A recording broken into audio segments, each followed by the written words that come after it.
अस्सलाम वालेकुम मेरे प्यारे भाइयों और बहनों, आपका इस्तकबाल है ईद के इस नए व्लॉग में। तो आप सबको मेरी तरफ से ईद मुबारक। तो चलिए इस व्लॉग की शुरुआत चांद रात से करते हैं। तो माशाल्लाह देख सकते हैं चांद नज़र आ चुका है माशाल्लाह। तो यहाँ कल की तैयारी हो रही है क्योंकि आज चांद रात है। तो यहाँ ड्राई फ्रूट सवई के लिए तैयार किया जा रहा है, काटा जा रहा है। और तुम क्या कर रहे हो? काम कुछ किया या सिर्फ आराम करोगे? नया कपड़ा पहन के सिर्फ ईद ही लोगे? ये क्या दही के क्या बनाएंगे? दही बल्ले बनने जा रहे हैं यहाँ। तो कुछ बनाए या ना बनाए लेकिन शीर खुरमा ज़रूर बनाइएगा। इंशाल्लाह। घी मंगवाए? कहाँ घी? माशाल्लाह काफ़ी अच्छी मेहंदी लगाई हो। किसने लगाई है? अप्पी ने। चलो माशाल्लाह मेहंदी। तो हर ईद में हमारी माँ बहनें जो हमारे घर की औरतें होती हैं वो अपने हाथों में मेहंदी लगाती है। तो ये मेहंदी लगाना औरतों का हाथों में ये हज़रत सफ़िया की सुन्नत है जो कि हमारे नबी की फूफी जान है। हज़रत आयशा फरमाती हैं कि हज़रत सफ़िया को ये बहुत पसंद था कि वो औरतों के हाथ में मेहंदी देखती तो उन्हें ये अच्छा लगता और उन्हें ये बहुत ज़्यादा पसंद था कि औरत हाथ में मेहंदी लगाए। और इसी तरह हज़रत सफ़िया के अलावा और भी बहुत सारी सहाबियात जो हमारी बहुत ही मुक़द्दस ख़वातीन हैं, इस्लाम की शहज़ादियाँ हैं, उनकी भी सुन्नत है हाथ में मेहंदी लगाना। तो ये औरतों के लिए सिर्फ इजाज़त है। और हमारे नबी ने भी हाथ में ज़ीनत के लिए मेहंदी लगाने की औरतों की इजाज़त भी दी है और तरगीब भी दी है, लेकिन मर्द हाथ में मेहंदी नहीं लगा सकता, इस्लाम में इसकी इजाज़त नहीं है। तो अब मैं जा रहा हूँ अपना कपड़ा लाने क्योंकि अभी तक कपड़ा मैं लेकर नहीं आया ईद का, क्योंकि उसके अंदर जो कपड़ा मैंने सिलने के लिए दिया था उसमें कुछ काम बाकी था। तो अभी कॉल आई है तो अभी मैं सबसे पहले अपना कपड़ा लेकर आऊँगा, फिर इंशाल्लाह उससे कल ईद की नमाज़ के लिए पहनूँगा। तो अभी मैं कपड़ा लेने जा रहा हूँ। अस्सलाम वालेकुम। क्या कह रहे हो गया कपड़ा तैयार? आपके तैयार है, बस चलें। अस्सलाम वालेकुम। क्या हाल है? खैरियत से है? जी माशाल्लाह। और क्या हाल है? खोया दे दीजिए। कितना देंगे? 550 ग्राम या 100 ग्राम कर दीजिए, ज़्यादा नहीं। शीर खुरमे में ये यूज़ होगा ना? ओरिजिनल खोया है ये, समझ लो। तो यही दे दीजिए। चलिए ये लेके जाओ और ट्राई करना। वो असल में जमा। तुम्हारी तैयारी हो गई शॉपिंग? अच्छा क्या लेने आए थे? दूध। तो माशाल्लाह से कपड़ा तैयार है, निकालिए इसे। माशाल्लाह बड़ा बढ़िया डिज़ाइन लग रहा है। ये देखिए, ये है वाइट और ये है ब्लैक एंड वाइट। तो माशाल्लाह से कपड़ा तैयार है, अब कल पहनूंगा तब आपको पता चलेगा कि कैसा लग रहा है। तो अल्हम्दुलिल्लाह अभी फ़जर की नमाज़ अदा करके आया हूँ और माशाल्लाह से सदक़ाए फ़ित्र भी अदा कर दिया। सदक़ाए फ़ित्र ईद के दिन अदा करना हर एक मुसलमान पर वाजिब है जिसने रमज़ान के महीने में अदा ना किया हो। अगर किसी ने रमज़ान के महीने में अदा ना किया हो तो सेहरी का वक्त जैसे ख़त्म होता है उसके बाद से लेकर ईद की नमाज अदा करने तक सदक़ाए फ़ित्र अदा करना हर एक मुसलमान पर वाजिब है। उस मुसलमान पर जिसके पास ज़रूरत से ज़्यादा कोई माल हो। और एक इंसान का कम से कम सदक़ाए फ़ित्र 80 से 100 रुपये बनता है और इससे ज़्यादा का हिसाब उसकी हैसियत के हिसाब से लगाया जाएगा कि वो किस मेयार का है, यानी अल्लाह ने उसको कितनी माल दौलत दी है, वो किस लेवल का है, मिडिल क्लास का है या ज़्यादा अमीर है या कम अमीर है।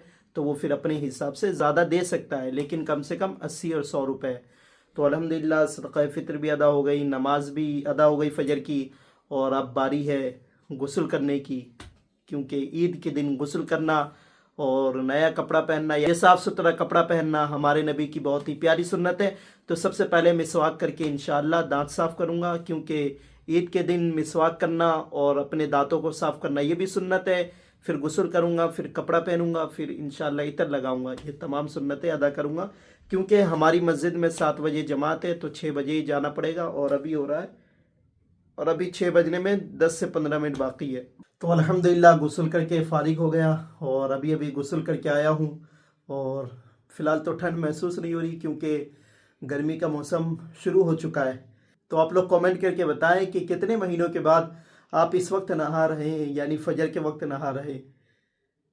खैर, अब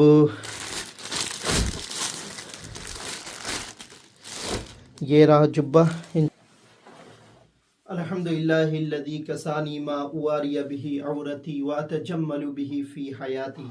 ये थी नया कपड़ा पहनते वक्त की दुआ। जिस दुआ को पढ़कर अगर हम कोई नया कपड़ा पहनते हैं तो इस दुआ के ज़रिए हम उस नए कपड़े को पहनने का हक अदा कर देते हैं। जिस दुआ के ज़रिए अल्लाह की पाकी और अल्लाह की हम्दो सना बयान होती है। तो कपड़ा पहनते वक्त ये दुआ ज़रूर पढ़ा करें जिसके ज़रिए अल्लाह का शुक्र अदा होता है। माशाअल्लाह से आज के दिन ये शामी टोपी पहनूंगा।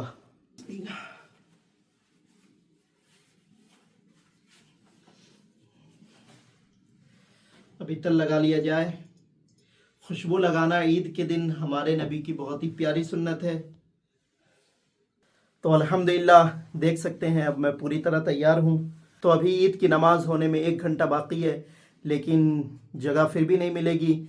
तो नमाज़ पढ़ने जाने से पहले सबसे पहले मैं खजूर खाकर जाऊँगा, क्योंकि ईद की नमाज़ के लिए खजूर खाकर घर से निकलना ये हमारे नबी की बहुत ही प्यारी सुन्नत है। खजूर ना हो तो कोई भी मीठी चीज़ खाकर निकलना हमारे नबी की बहुत ही प्यारी सुन्नत है, ताकि ये एहसास हो कि आज के दिन हम रोज़ा नहीं है, ताकि वो खाने से ये खाना हमारी इस चीज़ की गवाही दे कि आज के दिन हम रोज़ा नहीं है।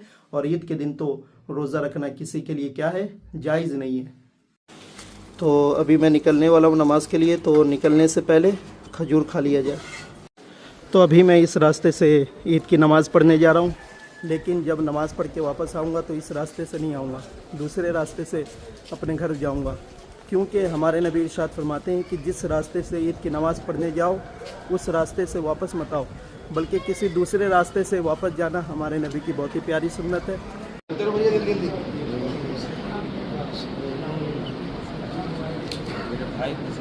ईद मुबारक। खैर मुबारक। कौन बच गया भाई इब्राहिम भाई? ईद मुबारक। ईद मुबारक। खैर मुबारक। ईद मुबारक। ईद मुबारक।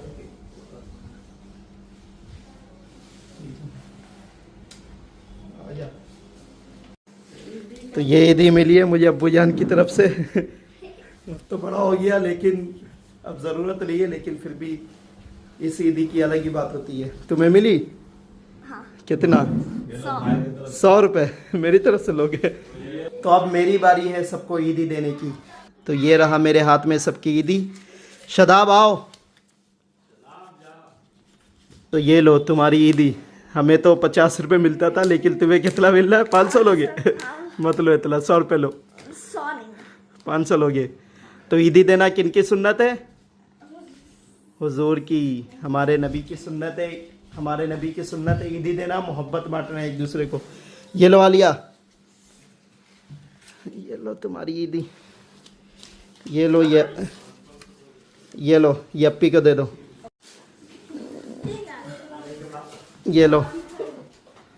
आज ईद के मुबारक दिन में मेरे घर पे ये शीर खुरमा और ये दूध वाला शीर खुरमा, छोला और दही बल्ले, ये तमाम अल्लाह की नेमतें बनी हैं, जिसे इंशाअल्लाह ख़ुद भी खाऊंगा और अल्लाह के बंदों को भी खिलाऊंगा, यानी दूसरे मेहमानों को भी खिलाऊंगा। तो ईद का मकसद यही होता है कि जो नेमतें घर पे बनाए वो मेहमानों को खिलाए, एक दूसरे में प्यार मोहब्बत बांटे, उन्हें अपने घर पे बुलाए और उन्हें खिलाए पिलाए। तो अब इंशाअल्लाह मेहमान आना शुरू होंगे। बिस्मिल्लाहिर्रहमानिर्रहीम।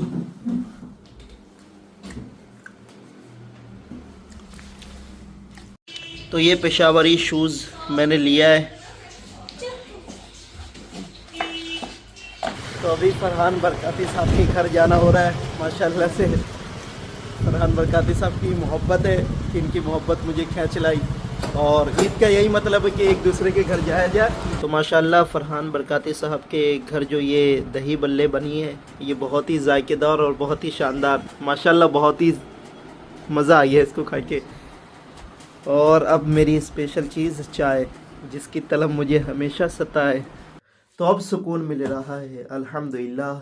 सुकून किस बात का कि रात भर सो नहीं पाया और 12-1 बजे तक मेरी आंख जो है बहुत ज़्यादा चुंदिया गई थी, बहुत ज़्यादा जलन होने लगी थी ना सोने की वजह से। तो ज़ोहर के बाद सो गया था और अभी असर की अज़ान हुई है, तो अभी मेरी नींद खुली है और अभी मैं फ़्रेश हो चुका हूँ माशाल्लाह से। और ईद के दिन अगर ना सो तो ईद अधूरी लगती है, क्योंकि शहर हो या देहात हो या गाँव हो, हर जगह लोग ईद के दिन सोने लगे, क्योंकि रात भर वो सो नहीं पाते सही से इसलिए। लेकिन ये चीज़ सही नहीं है, क्योंकि ईद का दिन हमें जो मिला ये खुशी मनाने का दिन है, तो इसे सोकर मनहूसियत का दिन हमें नहीं बनाना चाहिए। इस वजह से मैंने पूरी कोशिश की ना सोने की। ये जोहर के बाद सोया और 2 घंटे सोया हूँ, 2 या 3 घंटे में मेरी नींद खुल गई अल्हम्दुलिल्लाह, और अब अच्छा फील कर रहा हूँ। तो खैर अभी तक मैंने लंच भी नहीं किया, कुछ खाया भी नहीं। कुछ खाने का मतलब कुछ भारी नहीं खाया, लंच जैसे करते हैं दाल चावल या बिरयानी वगैरह हुई, इन टाइप की कोई चीज़ अभी खाई नहीं है। तो अभी जाकर मैं खाऊंगा। तो अब लंच किया जाए 5:30 बजे। कितना हो रहा है? 5:30। ये है पुलाव माशाल्लाह। चिकन तो नहीं खाऊंगा, बड़े का गोश्त। तो इस व्लॉग को मैं यहीं पर एंड कर रहा हूँ। फिर इंशाल्लाह किसी अगले व्लॉग में मुलाकात होगी। दुआओं में याद रखिए। आप सबको ईद मुबारक।